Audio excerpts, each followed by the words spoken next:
Good morning, Margaret. I'm trying to solve your questions here in the recording. I guess this is question 12. I forgot to put the question number. Yeah. So this is a nonlinear system. We call them nonlinear because we do have a second degree. Not all of them are first degree. Not both equations are first degree. For instance, this equation is first degree, but the top one is second degree. That's why we call them nonlinear system. So how are we going to do that? So I'm pulling out the system here to be able to see bigger. Okay, so we can apply the substitution.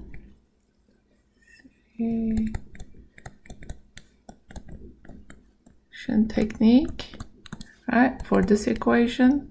If x minus y equal to 0, so if we add y on both sides, we can see that we can write as x equals y, right, and take it and substitute it in this equation. Then what's going to happen? X squared minus, instead of y, we're going to write x squared is equal to 4, right? So x squared minus x squared becomes 0. 0 equals 4.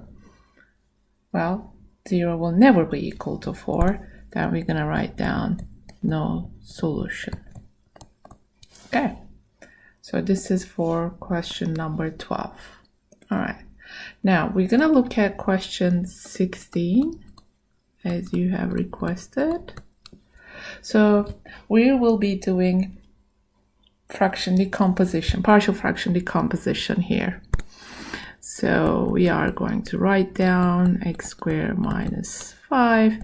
So how can we write it down? A some factor and plus b some factor, right? Because we need to factor this guy there. So that is differences of square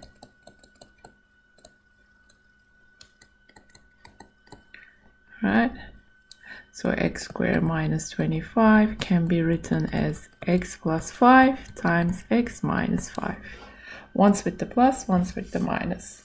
You can take the square root of x squared and square root of 25 and rewrite it.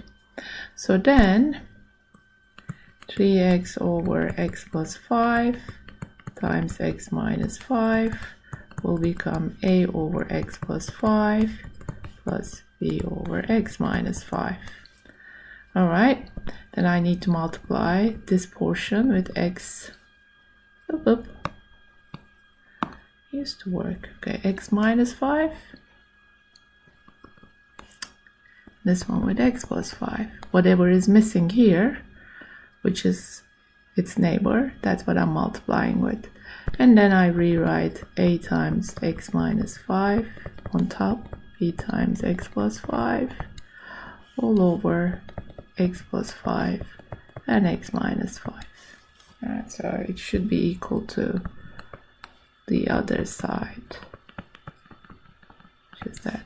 Since they're equal, their denominators are equal, so their numerators should be equal.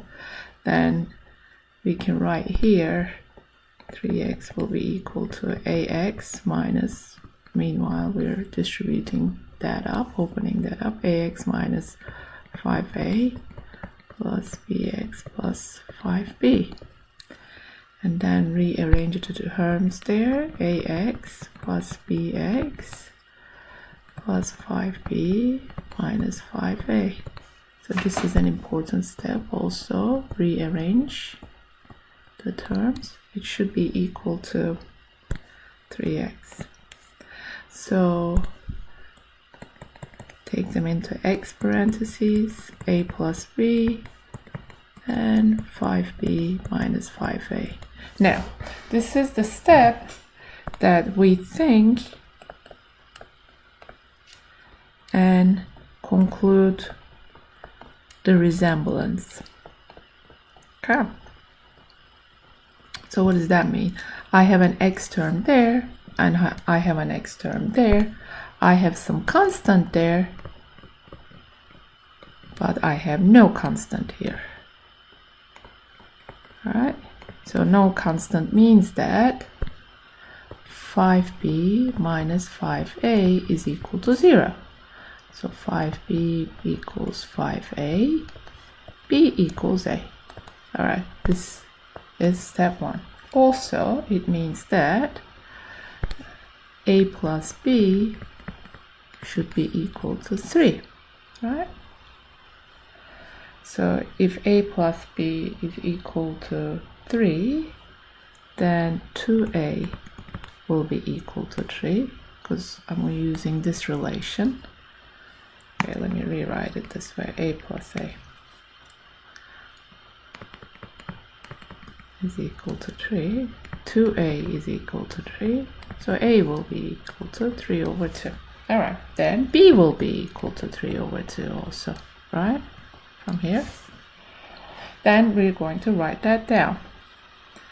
So our equation was 3x over x plus 5, x minus 5. Then the new one will be 3 over 2, x plus 5, plus 3 over 2, x minus 5. However, I believe Website is not going to accept it like that.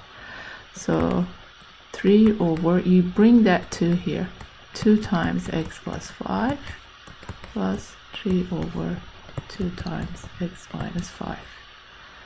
Alright, so that will be your result. Hope it helps. Let me know how it goes. See you soon. Bye.